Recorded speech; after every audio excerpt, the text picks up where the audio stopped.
Disclaimer. दोस्तों, ये कहानी केवल एक काल्पनिक रचना है। ये केवल लेखक के द्वारा रची गई यह एक कहानी है। इसका वास्तविक जीवन से कोई भी संबंध नहीं है। कृपया आप कहानियों को केवल मनोरंजन की दृष्टि से ही सुने, और साथ ही अगर आप इस चैनल नॉवल स्टोरी 2.6 पर पहली बार आए हैं तो चैनल को सब्सक्राइब और वीडियो को भर भर लाइक करना ना भूलें। धन्यवाद। एपिसोड 61। कियारा के जाने के बाद अंबर कैसे बाहर आई उसे खुद भी नहीं पता। जब होश आया तो उसने खुद को कंपनी में पाया। सामने से आती हुई आवाज से उसका ध्यान टूटा तो वह खुद को ऑफिस में देखकर चौंक गई। दी, अम्मू दी, आप ठीक तो है ना? कब से सब आवाजें दे रहे हैं, आप ठीक हो? अंबर को अपनी तरफ देखते देख चैतन्य ने 6-7वीं बार उसे आवाज दे दी। चिट्टी, हमारी मीटिंग कब की है? क्या देवराज इंडस्ट्रीज से आज की मीटिंग पोस्टपोन हो गई? अचानक से अंबर ने होश में आते हुए सवाल किया।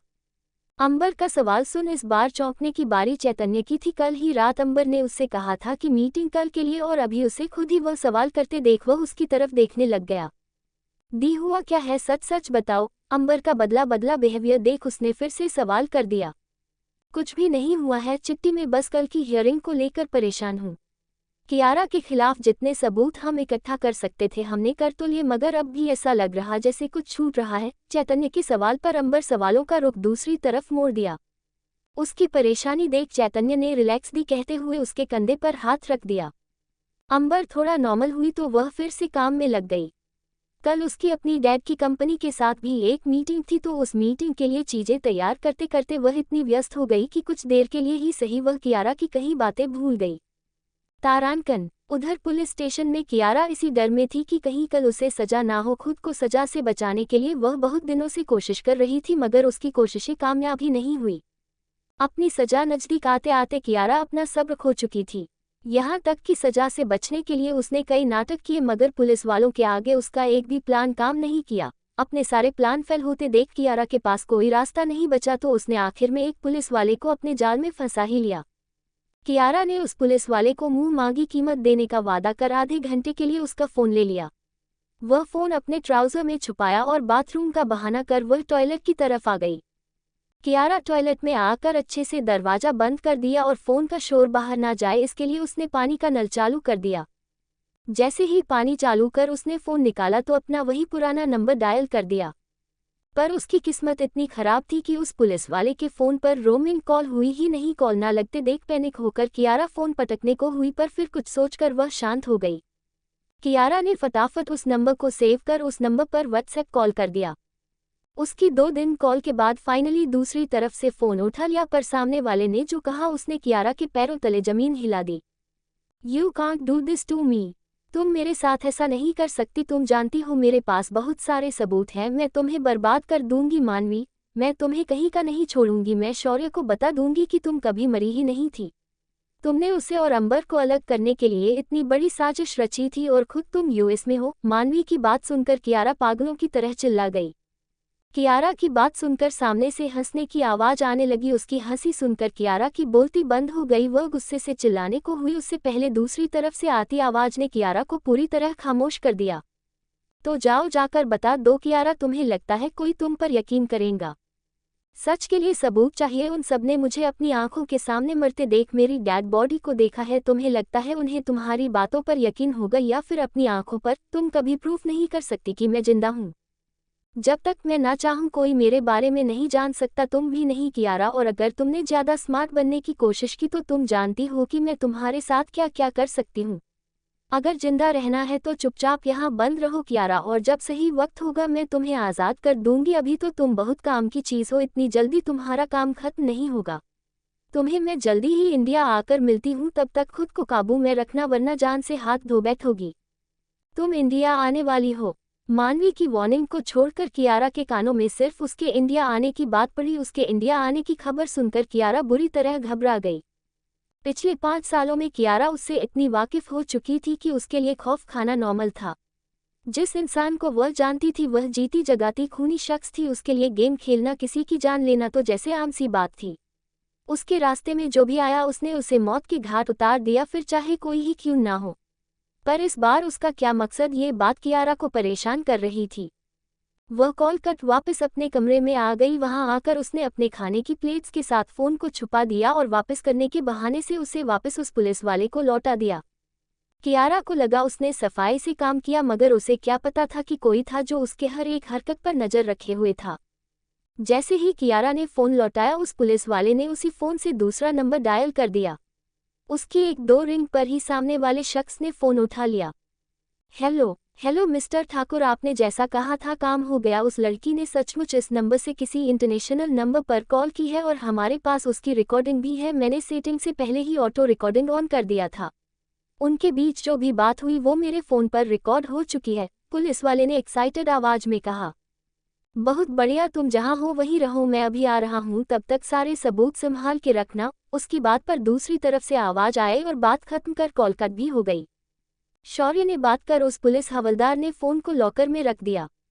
दरअसल 2 दिन पहले शौर्य आकर उससे मिला था। अचानक उसने उससे अजीब सी डिमांड की कि वह उस लड़की के सामने बार बार जाए, उसके रूम की निगरानी रखे और जो भी कुछ होता है उसे रिपोर्ट कर।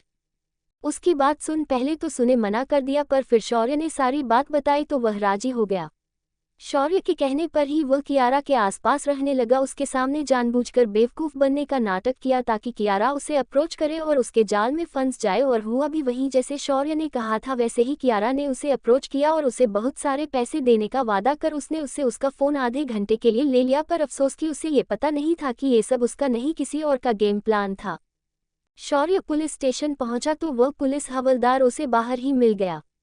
उससे उसका फ़ोन लेकर शौर्य अपनी गाड़ी की तरफ आ गया। हालांकि उसने उस सबूत की कीमत देने की कोशिश की, मगर उस हवलदार ने मना कर दिया कि यह उसका फ़र्ज है। फिर भी शौर्य ने इन फ्यूचर उसे हेल्प करने का कहकर वहां से अपनी गाड़ी में बैठ गया। शौर्य सबूत के साथ तने के घर पर था। पुलिस स्टेशन आने से पहले शौर्य को तने का कॉल भी आया था। उसने उसे यही कहने के लिए कॉल किया था कि उसे कुछ सबूत मिला था, जिसे सुनकर शौर्य सीधा पहले तने के साइबर जोन के लिए निकल गया। शौर्य वहां पहुंचा तो तने अपने ही ऑफिस में था। उसे वहां देख शौर्य सीधे उसके कमरे में चला गया। हेलो ब्रो, मैं तेरा ही वेट कर रहा था, तू करेक्ट टाइम पर ही आया। मेरे पास तेरे लिए बहुत शॉकिंग खबर है, सुनेगा तो तेरे पैरों तले जमीन खिसक जाएगी। तने ने जैसे ही एक्साइटेड होकर शौर्य की तरफ फाइल बढ़ाई, उसके आगे बोलने से पहले ही शौर्य ने बात कंप्लीट कर दी। मानवी जिंदा है, तेरी मानवी जिंदा है। दो आवाजें एक साथ गूंज उठी। उसके जानने से पहले शौर्य को सच्चाई पता होते देख तने हैरान रह गया। उसने हैरानी से शौर्य की ओर देख सवाल किया, तुझे कैसे पता, तुझे किसने बताया, तूने मेरे अलावा भी कोई और हाय किया है क्या? तने बड़ी बड़ी आंखें किए उसकी तरफ देखता हुआ बोला तो जवाब में शौर्य ने फाइल से उसके सिर पर मार दी। बकवास बंद कर और ये सुन। शौर्य ने तने के आगे कियारा की रिकॉर्डिंग प्ले कर दी। जैसे ही तने ने कियारा और मानवी की रिकॉर्डिंग सुनी, शौर्य की तरह वह भी शॉक्ड हो गया। उनके मुंह से इतना बड़ा सच जानने के बाद दोनों के पैरों तले जैसे जमीन खिसक गई। शौर्य ने रास्ते में आते आते जब ऑडियो क्लिप सुना तो वह इतना शॉक हुआ कि उसका एक्सीडेंट होते होते बचा। वो तो अच्छा था कि सामने वाले शख्स ने वक्त रहते गाड़ी को रोक दिया, वरना शौर्य का बहुत बुरा एक्सीडेंट हो जाता। मानवी के जिंदा होने की खबर ने शौर्य को बुरी तरह हिलाकर रख दिया। उसे समझ ही नहीं आया कि वह उसके जिंदा होने की खुशी मनाए या फिर इतना सब हो जाने की गम। हालांकि उसे तो वह रिकॉर्डिंग सुनने के बाद भी यकीन ही नहीं हो रहा था कि उसकी मानवी ऐसा कुछ कर सकती है। शौर्य, और भी कुछ है जो तुझे देखना चाहिए। तुझे ये तो पता चल गया कि मानवी जिंदा है, पर तुझे ये भी जानना चाहिए कि 3 साल पहले हुआ क्या था। एक लंबी सी खामोशी के बाद जाकर तने होश में आया तो उसने शौर्य की तरफ फाइल बढ़ाते हुए कहा। तने की बात पर शौर्य ने उसे फाइल लेकर पढ़ना शुरू किया तो पढ़ते पढ़ते उसके हाथों से फाइल नीचे गिर गई। ये कैसे हो सकता है? मानवी को मैंने खुद अपनी आंखों के सामने मरते देखा था। उसकी बॉडी को हॉस्पिटल से मैं ही लेकर गया था, फिर उसे किसी और की बॉडी कैसे हो सकती है? फाइल में रखी फॉरेंसिक रिपोर्ट देखकर शौर्य चौंक गया। शौर्य को इतना हैरान देख तने उसके सामने रखी चेयर पर आकर बैठ गया। ये सच है कि मानवी को हॉस्पिटल लेकर गया था, पर हॉस्पिटल में उसकी डेथ रिपोर्ट मिलने के बाद तू जिस बॉडी को लेकर वापस गया वह मानवी की नहीं थी। ये सारी प्लानिंग वहीं हॉस्पिटल में ही हुई थी। वहां से मानवी के बजाय किसी और को मानवी के कपड़े पहनाकर तेरे साथ भेजा गया, जबकि मानवी वहां से भाग गई। और तुझे ऐसा लगा कि वह मानवी है तो तूने उसका रीति रिवाजों के साथ अंतिम संस्कार कर दिया। उस वक्त तेरी हालत ऐसी थी ही नहीं कि उस बॉडी को देखता, और अगर देखता भी उस लड़की के चेहरे पर एक हायर रियलिस्टिक मास्क लगा हुआ था जो हूबहू मानवी की शक्ल का था। पर अब सवाल ये है कि शौर्य ये आया कहाँ से, क्योंकि इतना बड़ा गेम प्लान खेलना उसके अकेले की बस की बात नहीं है। और ऐसे हाइपर रियलिस्टिक मास्क या तो चाइना में मिलते हैं या फिर यूएस में, एंड आई एम श्योर कि वह मास्क यूएस से ही आया था। पर उसे लाया तो लाया कौन? या फिर ये सब करने वाला शख्स कोई और ही है जो मानवी को यूज कर रहा है? शौर्य ने उसकी बात को पूरी करते हुए बोला। शौर्य के जवाब पर तने ने सिर हिला दिया। हो सकता है ये तो तभी पता चलेगा जब मानवी हमें सच बताएगी। पर शौर्य, तने अचानक से कुछ बोलते बोलते चुप हो गया। उसकी चुप्पी देख शौर्य ने सवाल कर दिया, कहना क्या चाहता हो तने, साफ साफ बोल। अंबर, तूने अंबर को मानवी की मौत के लिए जिम्मेदार माना था, पर अब जब तुझे पता चल गया है कि मानवी जिंदा है तो तूने अंबर के बारे में क्या सोचा है? तेरी नफरत ने उसका सब कुछ बर्बाद किया है शौर्य, उसकी पूरी जिंदगी। वह लड़की जो मुस्कुराते रहती थी, तेरी नफरत ने उससे उसकी खुशियां, उसकी फैमिली सब छीन ली। तने अपनी बात पूरी करते हुए बोला। हालांकि उसकी अंबर से ज्यादा कोई दोस्ती नहीं थी, मुश्किल से वह उसे 3-4 बार ही मिला था, पर इतने कम बार में भी उसके लिए उसे हमेशा बुरा लगा। इन दिनों उन दोनों की सच्चाई पता करते करते उसे इतनी सारी चीजें पता चली थी कि वो सब जानने के बाद उसका अंबर के लिए सिंपैथी बढ़ गई थी। तने के सवाल ने शौर्य जैसे फिर से किसी सदमे में डाल दिया। अब तक मानवी के जिंदा होने की कहानी वह इतना शौक में था कि उसे ख्याल ही नहीं आया कि इस सब में वह अकेला नहीं था। मानवी की मौत से जिसकी सबसे ज्यादा जिंदगी बर्बाद हुई थी, अब जब तने ने एहसास दिलाया तो उसके लिए सांस लेना भी मुश्किल हो गया।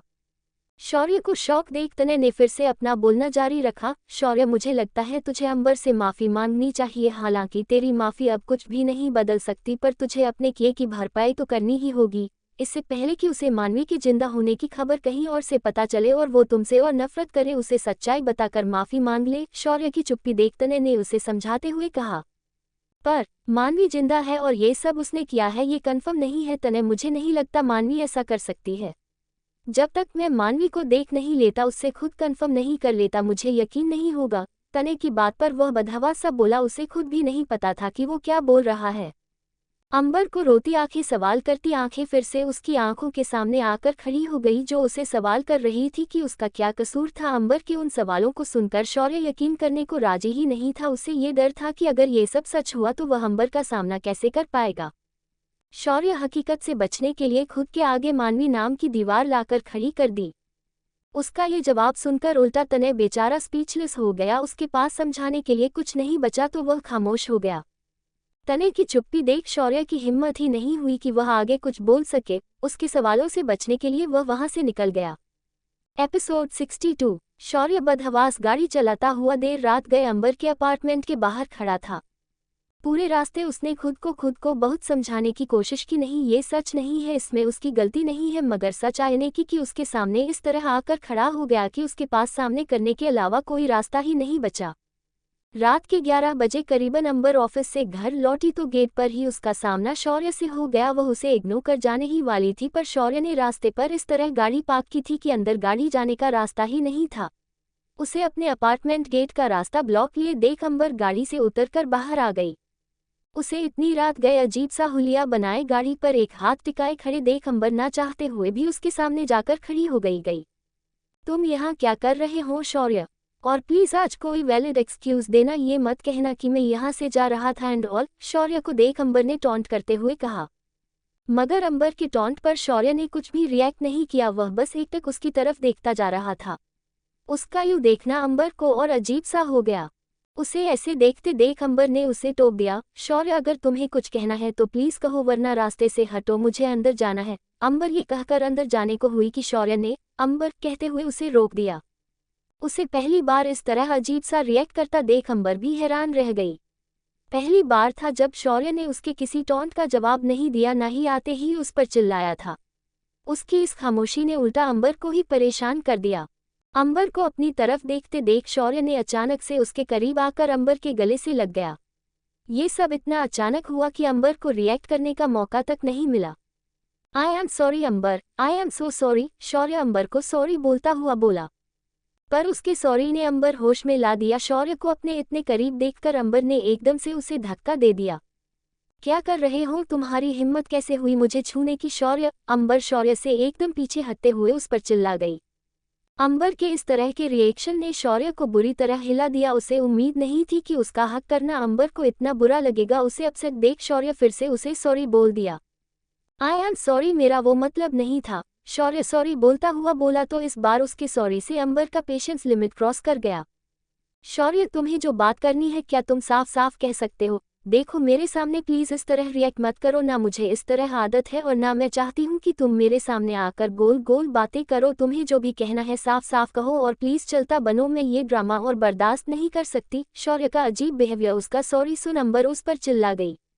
अंबर को गुस्से में देख शौर्य खामोश हो गया। उसे समझ ही नहीं आया कि वह कहाँ से शुरू करे। शुरू करने के लिए एक बात तो उसने तो इतना कुछ किया था कि जो माफी के लायक था ही नहीं, पर फिर भी उसने हिम्मत कर बोलना शुरू किया। अंबर, मैं तुम्हें परेशान नहीं करना चाहता था, मैं बस तुम्हें सॉरी बोलने आया। शौर्य आगे कुछ कहता उससे पहले ही अंबर ने उसे टोक दिया। आखिर किस बात के लिए सॉरी मिस्टर ठाकुर? मुझे तो समझ ये नहीं आ रहा है कि आप किस बात के लिए सॉरी है, अंबर ने इरिटेट होकर सवाल कर दिया। शौर्य का यूं आज अचानक सॉरी कहना अंबर की समझ से बाहर था। उस पर से उसे सीधे मुद्दे पर न आने के बजाय गोल गोल बातें करते देख उसका दिमाग और खराब हो गया। आई एम सॉरी फॉर एवरीथिंग, जो कुछ भी तुम्हारे साथ हुआ मैं उस सब चीज़ों के लिए सॉरी हूँ। मैं नहीं जानता था कि सच क्या है और मैंने तुमसे पूछा भी था पर तुमने नहीं बताया। पर अंबर, अगर तुमने बता दिया होता तो ये सब नहीं होता। अंबर की चौथी पांचवी बार सवाल के बाद जाकर शौर्य ने जवाब दिया।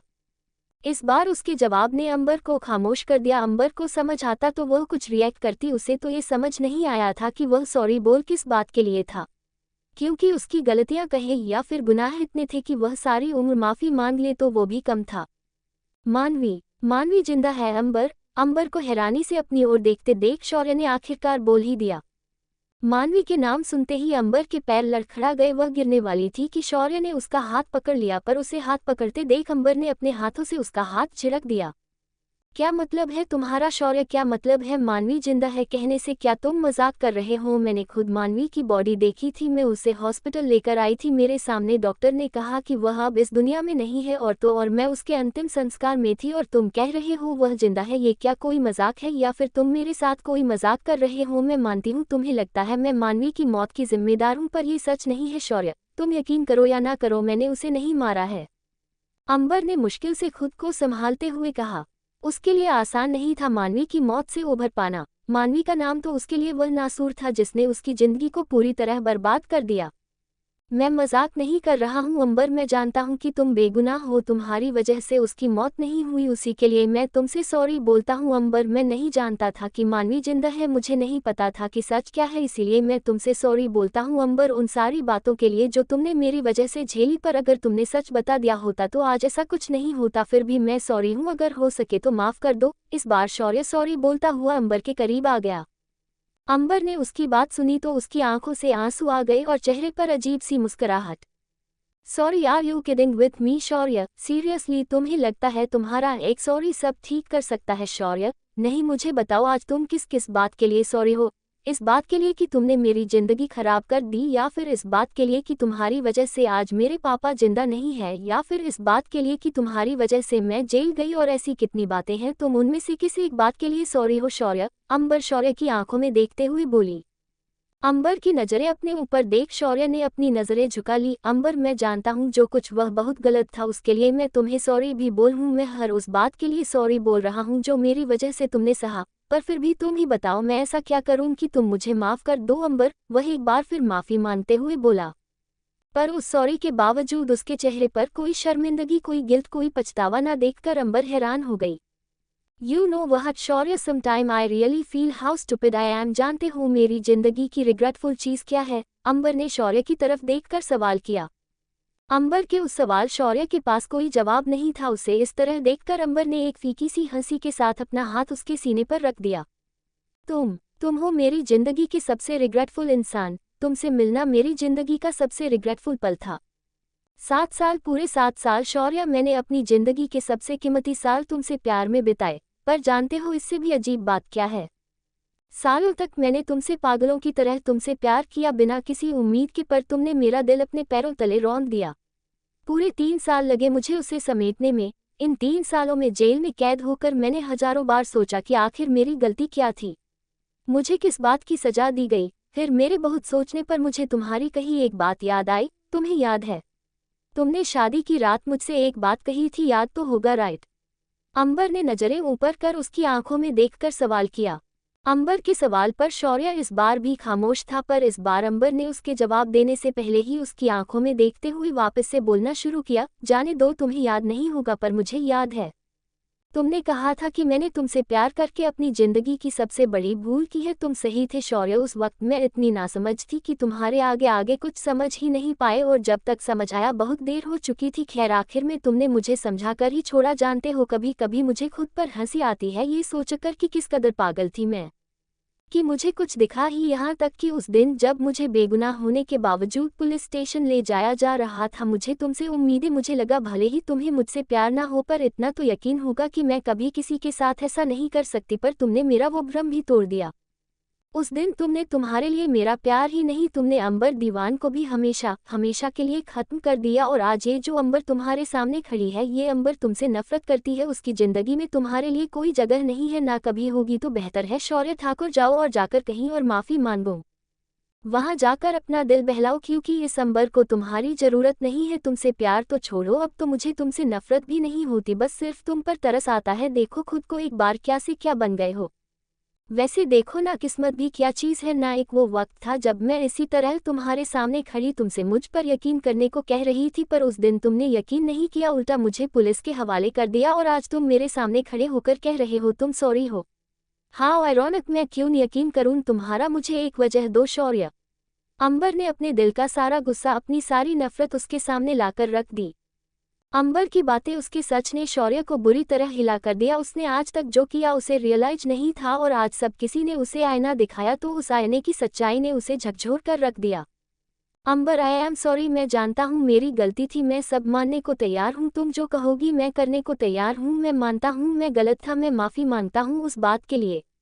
एक गहरी सी खामोशी के बाद जाकर उसने जवाब दिया, लेकिन अंबर ने उसे रोक दिया। माफ़ी, seriously Shaurya, I am so sorry but I can't accept your apology. मैंने तुमसे कहा था मैं तुम्हें कभी माफ़ी नहीं करूंगी, और मेरा यकीन मानो मैं ताउम्र तुम्हें दिल से माफ़ नहीं करूंगी, कभी नहीं करूंगी। पर अगर मेरे माफ़ कर देने से तुम मेरी ज़िंदगी से दफ़ा हो जाते हो तो शौर्य ठाकुर आज मैं तुम्हें माफ़ करने के लिए भी तैयार हूँ, बशर्ते तुम मुझे कभी अपनी शक्ल ना दिखाओ और कभी मेरे सामने ना आओ। क्योंकि जब जब तुम्हारा चेहरा देखती हूँ तो मुझे नफरत होती है, मैं खुद को रोक नहीं पाती तुमसे नफरत करने से। अंबर एक सेकंड के लिए पॉज हो गई। एक सेकंड के पॉज के बाद पर फिर से कंटिन्यू करते हुए बोली, जानते जो शौर्य, मैंने बहुत इंतजार किया था इस पल का, जिस दिन मैं तुमसे अपनी नफरत, अपने दर्द का हर हिसाब लूंगी। पर तुम्हें ऐसे देखकर मैंने अपना मन बदल लिया है, क्योंकि तुम मेरी नफरत के काबिल भी नहीं हो शौर्य ठाकुर। इसलिए मैं अंबर दीवान आज से और अभी से मैं तुम्हें अपने इकलौते नफरत के बंधन से आज़ाद करती। आज के बाद ये अंबर दीवान हमेशा हमेशा के लिए तुमसे आज़ाद होती है। अब से हमारा कोई रिश्ता नहीं है, ना नफरत का ना ही प्यार का। आज के बाद ना मुझे तुम्हारे होने से फर्क पड़ेगा और ना ही तुम्हारे होने से। अंबर जवाब देकर वहां से बिना मुड़े चले गई। अंबर को जाता देख शौर्य खड़ा देखता रह गया, ना उसकी हिम्मत हुई कि वह उसे रोक सके। उसकी कही उस आखिरी बात ने शौर्य के पूरे जहन को हिलाकर रख दिया। उसे ऐसा लगा जैसे किसी ने उसके शरीर से उसकी रूह को ही छीन लिया हो। अंबर के अपनी जिंदगी में ना होने के ख्याल से शौर्य को बुरी तरह बेचैनी कर दिया। शौर्य पागलों की तरह खुद से बड़बड़ाने लगा, नो नॉट अंबर, तुम मुझे ऐसे नहीं जाने दे सकती, तुम्हें मुझे माफ़ करना होगा। तुम मुझे ऐसे अपनी जिंदगी से नहीं निकाल सकती, तुम्हें मुझे माफ़ करना ही होगा। पर अफसोस कि उसे अब भी रियलाइज नहीं हुआ कि उसने जो किया वह गलती नहीं थी जो उसकी एक माफ़ी से भुलाई जा सकती थी। एपिसोड 63। अंबर ऊपर अपने कमरे में पहुंची तो उसकी आंखों में आंसू थे। उसे ऐसे रोता देख चैतन्य ने उसे देखा तो वह किचन से भागता हुआ हॉल में आ गया। दी, क्या हुआ, आप ठीक है, क्या हुआ है आपको, आप रो क्यों रही है। उसे रोता देख पैनिक होकर अंबर से सवाल पर सवाल करता हुआ बोला।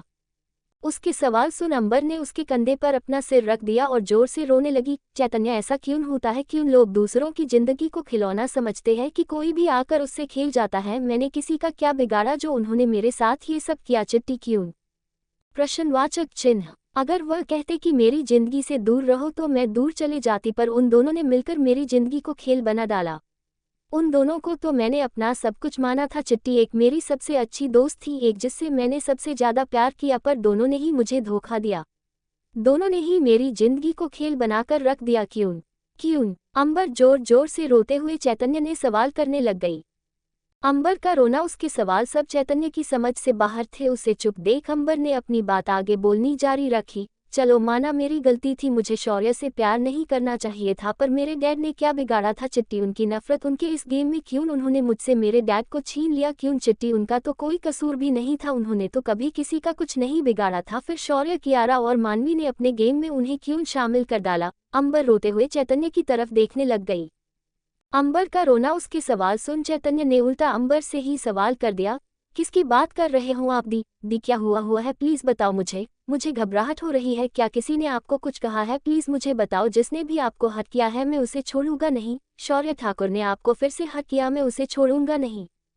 आज तक मैंने कुछ नहीं कहा क्योंकि मैं आप दोनों के बीच नहीं आना चाहता था, पर अब तो हद हो गई, मैं उसे इस बार नहीं माफ करूंगा। चैतन्य खुद ही नतीजे पर पहुंचकर गुस्से से दरवाजे की तरफ बढ़ गया। हालांकि ये सच भी था कि अंबर के रोने की वजह हमेशा शौर्य ही था। उसे ऐसे गुस्से में जाते देख अंबर ने उसका हाथ पकड़कर उसे रोक दिया। जरूरत नहीं है चिट्टी, शौर्य ने जो किया है उसका जवाब उसे वक्त देगा, पर पहले मुझे ये जानना है कि मानवी ने मेरे साथ ऐसा क्यों किया? वह तो मेरी दोस्त थी ना, वह जानती थी सब कुछ, फिर भी उसने क्यों मेरे साथ इतना बड़ा गेम खेला? जिंदा होते हुए भी क्यों उसने मरने का नाटक किया? मानवी का नाम, उसके जिंदा होने की खबर सुनकर चैतन्य भी उसी तरह हैरान हो गया। मानवी? आप उसी मानवी की बात कर रही है? दी, क्या वह जिंदा है? ये कैसे हो सकता है? आपने तो कहा था वह 4 साल पहले उस एक्सीडेंट में उसकी डेथ हो गई थी और उसी की डेथ की वजह से आपने इतना सब कुछ सहा, और अब आप कह रहे हो वह जिंदा है। अगर वह जिंदा है तो फिर कहाँ है दी? और तो और ये बात आपको बताई किसने कि वह जिंदा है दी? चैतन्य सवाल पर सवाल करता हुआ बोला। चैतन्य के सवाल पर अंबर ने की गहरी सांस लेते हुए जवाब दिया, शौर्य ने, वह आया था अभी थोड़ी देर पहले, उसने बताया कि मानवी जिंदा है, पर उसके बताने से भी पहले मुझे कियारा ने भी बताया था। उसने डायरेक्टली तो नहीं कहा था, पर उसने मुझे हिंट देने की कोशिश की थी। उसने ये कहा कि उसने मेरे साथ जो कुछ भी किया वह मानवी के कहने पर किया, मगर मुझे लगा वह बकवास कर रही है, इसीलिए मैंने ध्यान नहीं दिया। मैं नहीं जानती थी कि वह सच बोल रही थी चिट्टी, अंबर ने सारी बात बताते हुए कहा।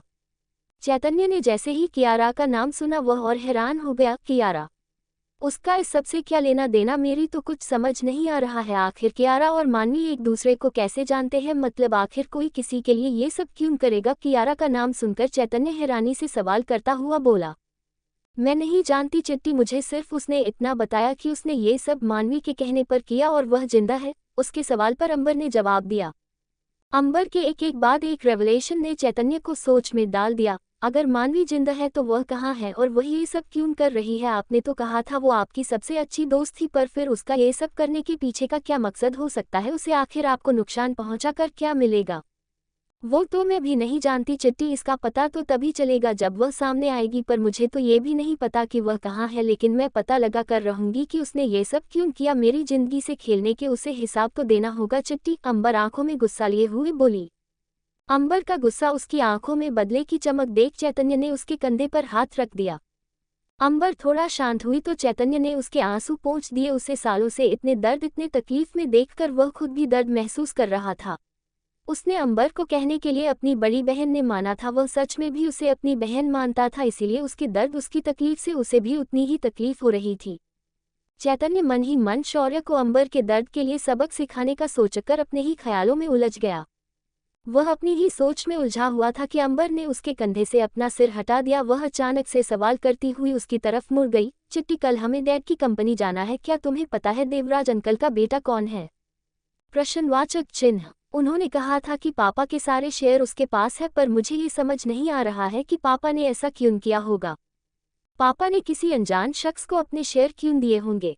क्या वो वाकई उन्हें उस पर इतना भरोसा था या फिर कोई और मामला था? तुम्हें नहीं लगता हमें कल कोर्ट की हियरिंग से पहले उनके बारे में पता करना चाहिए? अगर उस आदमी का कोई और मकसद होगा तो, वरना तो वह क्यों हमारी मदद कर रहा है? क्यों वह डैड के शेयर संभाल कर रखे? वह बेच भी तो सकता था, और तो और मुझे तो कोई आइडिया भी नहीं था। अगर वह बेच भी देता तो हमें क्या ही पता चलता, पर उसने ऐसा नहीं किया, उल्टा उसने अपने आदमी को हमारे यहाँ भेजा ये कहकर कि हम उससे मिले। अंबर ने अचानक से कुछ सोचते हुए सवाल किया। ठीक है दी, आप फिक्र मत करो, मैं पता लगाने की कोशिश करता हूं, पर जहां तक मैंने सुना है वह काफ़ी मिस्टीरियस इंसान है और सेल्फ मेड बिजनेसमैन भी सुना है। उसने अपने बलबूते पर इंडिया की टेक्नोलॉजी मार्केट पर अपना नाम किया। आज देवराज इंडस्ट्री जहां भी सिर्फ मिस्टर देवराज के कारण ही है। उद्धरण चिन्ह। हाँ सुना तो मैंने भी, पापा ने कई बार उसका जिक्र भी किया था, मैंने कभी ध्यान ही नहीं दिया। उन्होंने बताया था कि वो और अंकल काफ़ी क्लोज थे और बचपन में वो लोग हमारे घर भी आया करते थे। फिर अंकल की फैमिली एस शिफ्ट हो गई और उसके बाद वो लोग फिर नहीं लौटे। चैतन्य के जवाब पर अंबर बचपन की बातें याद करते हुए बोली। उसके जवाब पर चैतन्य सोच में पड़ गया। वह अंबर को पता कर कल सुबह बताने को कहकर वहां से अपने कमरे में चला गया। चैतन्य के जाने के बाद कुछ देर अंबर वहीं बैठे रही, पर उसका नाम, उसकी चेहरा याद करने की कोशिश करने लगी, पर जब बहुत कोशिशों के बाद भी उसे कुछ याद नहीं आया तो वह इरिटेट होकर उठ गई।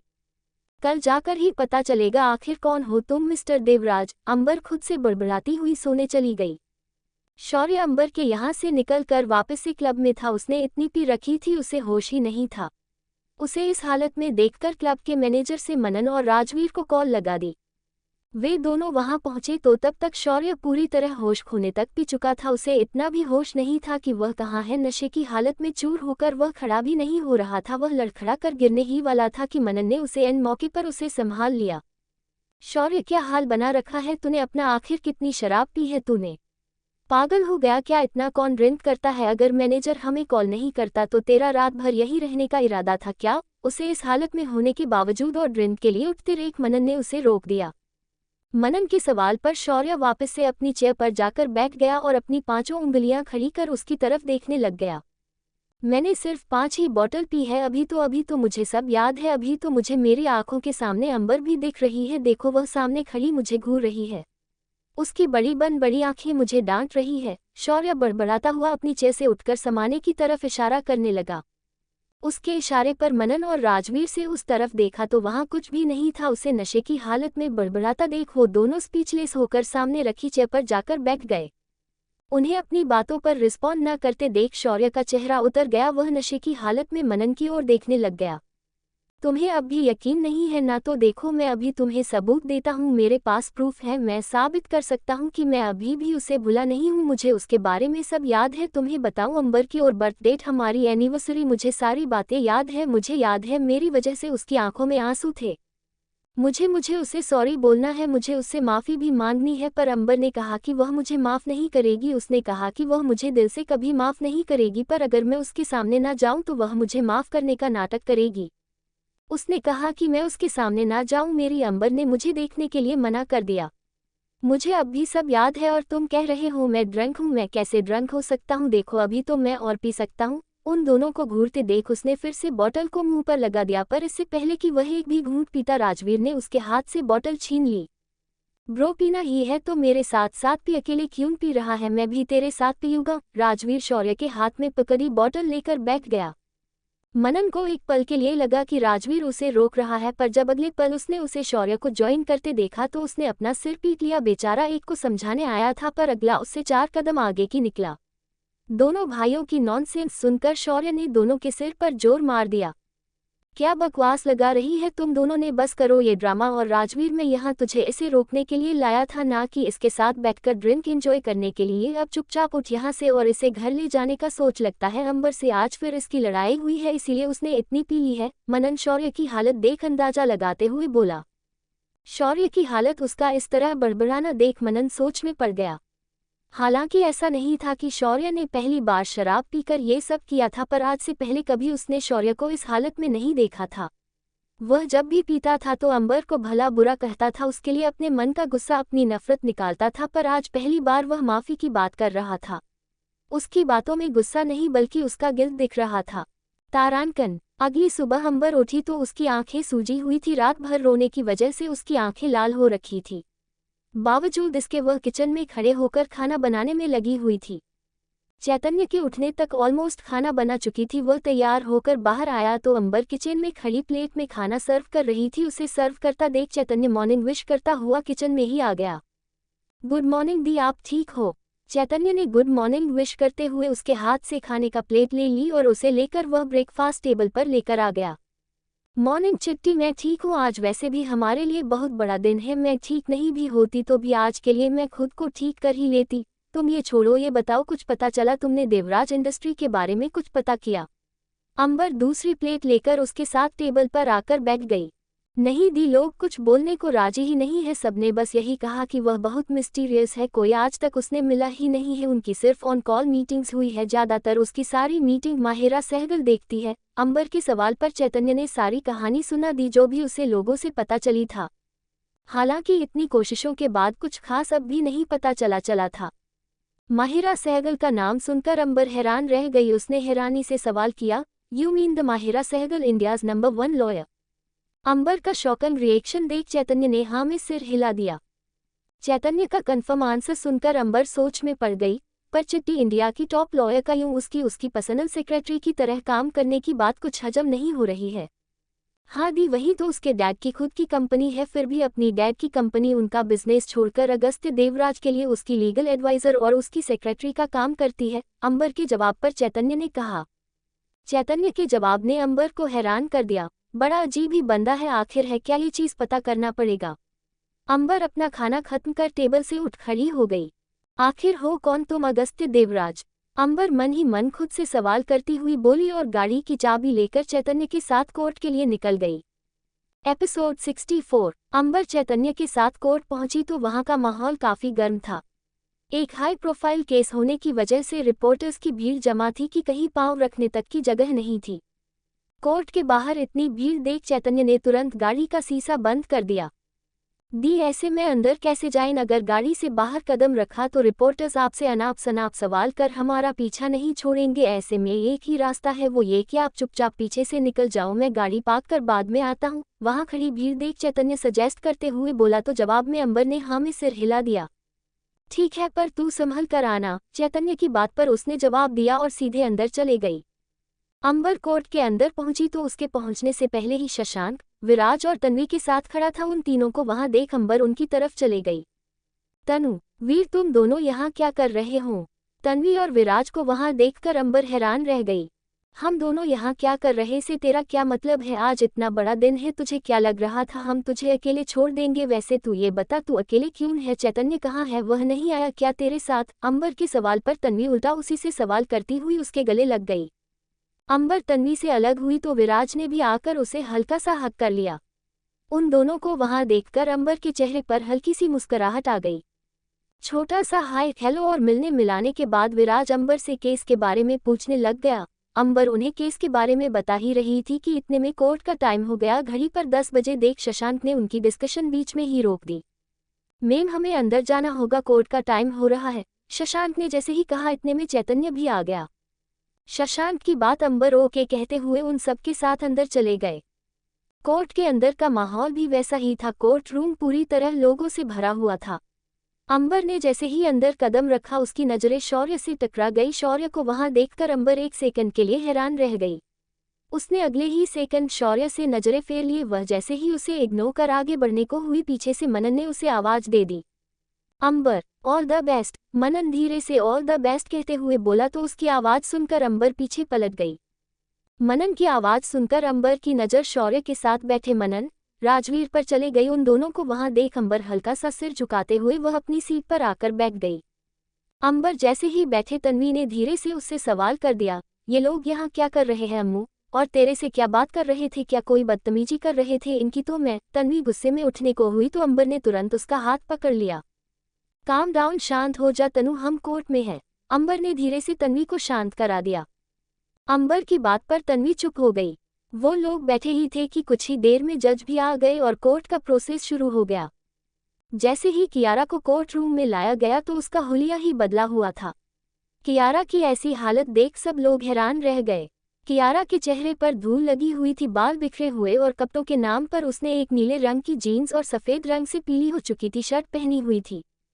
हालांकि अंबर उससे कल ही मिली थी, पर बावजूद इसके एक पल के लिए वो खुद ही उसे पहचान नहीं पाई।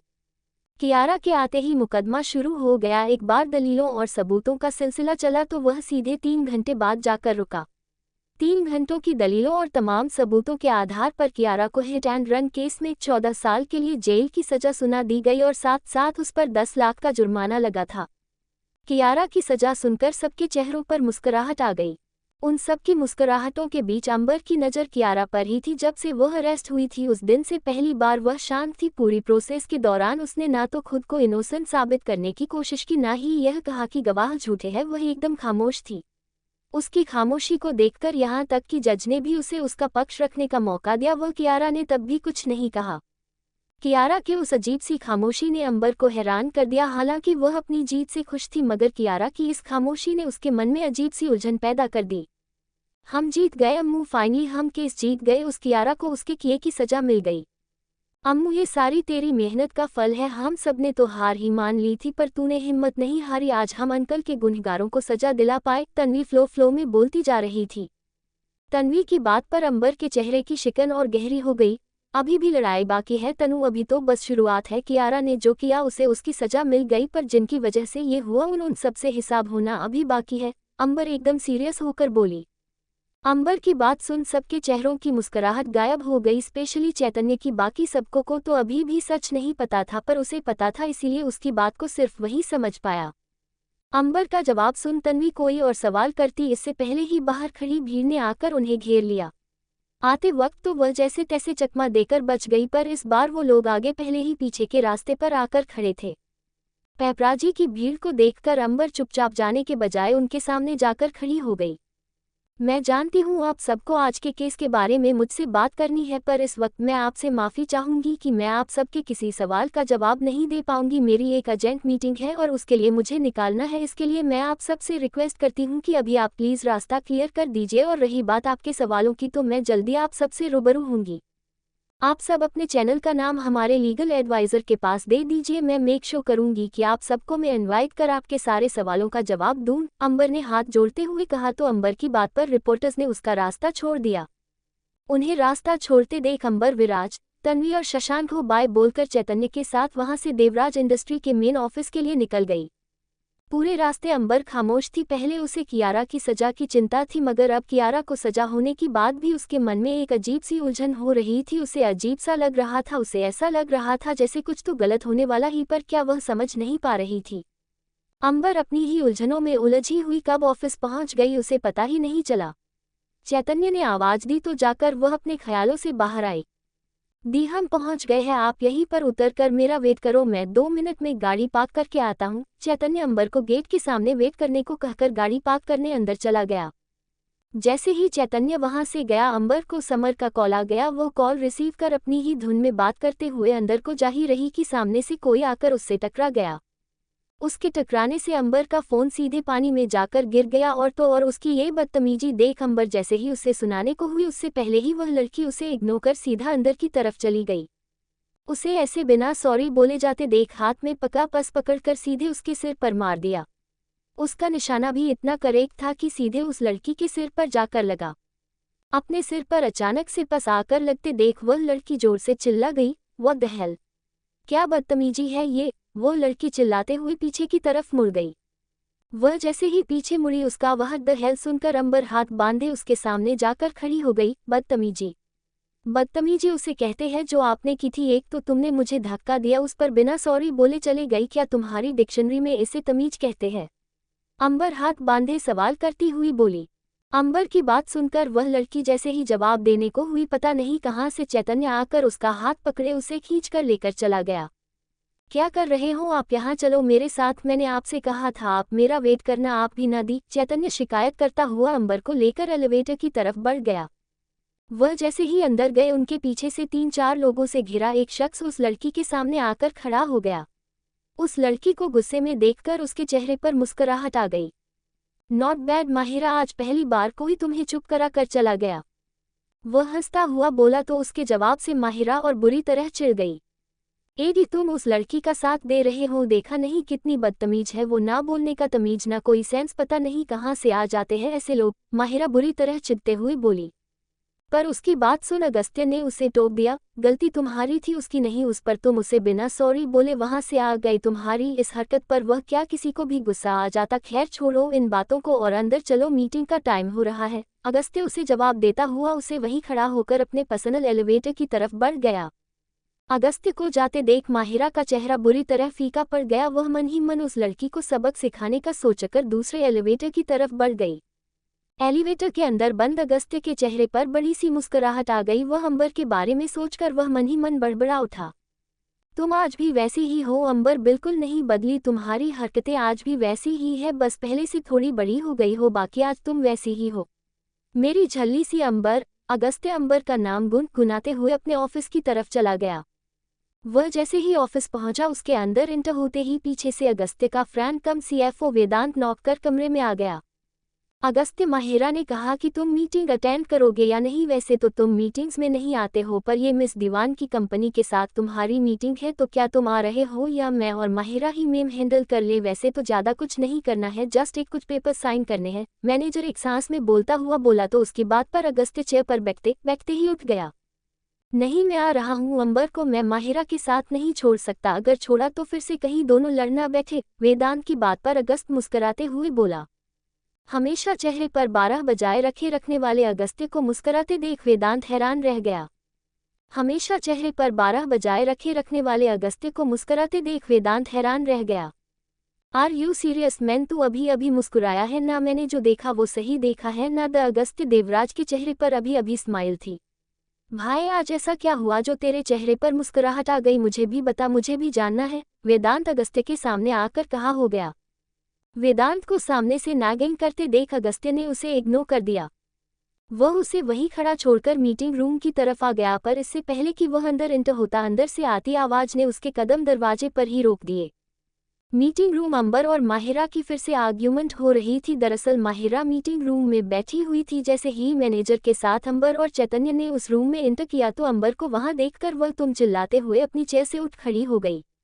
अंबर को देखकर माहिरा ने ना आव देखा ना ताव देखा, सीधे अपनी चेयर से उठकर अंबर के सामने आकर कहीं हो गई। वह the hell are you doing here? तुम्हें अंदर आने किसने दिया? सिक्योरिटी। सिक्योरिटी? माहिरा चिल्लाते हुए सिक्योरिटी को आवाज दे दी। माहिरा का चिल्लाना सुन अंबर का दिमाग बुरी तरह खराब हो गया। जिंदगी में पहली बार वह किसी बदतमीजी इंसान को देख रही थी। उसकी इस बदतमीजी को देखकर एक पल के लिए तो अंबर का मन किया कि 2 थप्पड़ मारकर उसका मुंह बंद कर दे, पर फिर अपने डैड और उस कंपनी की रेप्यूटेशन का सोचकर चुप हो गई। वह एक्सप्लेन करने को हुई ही कि उसके ऐसे रिएक्शन देख चैतन्य अंबर और उसके बीच में आकर खड़ा हो गया। आई एम सॉरी मिस, पर हमें आपके ऑफिस से ही इनवाइट किया है, इसीलिए हम यहाँ पर आए हैं। ये यहाँ पर बिना बुलाए नहीं आए हैं, बल्कि आपके ही सीईओ ने हमें यहाँ इनवाइट किया है। क्या आप उन्हें इन्फॉर्म कर सकती है? उस लड़की को अंबर से बदतमीजी देख देख चैतन्य का भाई मोड ऑन हो गया। वह अंबर के बचाव में उन दोनों के बीच आकर खड़ा हो गया। जैसे ही चैतन्य ने अपनी बात खत्म की, मीटिंग रूम का दरवाजा खुल गया। सामने खड़े शख्स को देखकर अंबर, चैतन्य के साथ साथ माहिरा की भी बोलती बंद हो गई। तो दोस्तों, आगे क्या होगा यह जानने के लिए इस स्टोरी को सुनते रहिए सिर्फ और सिर्फ novel_story_2.6 चैनल पर।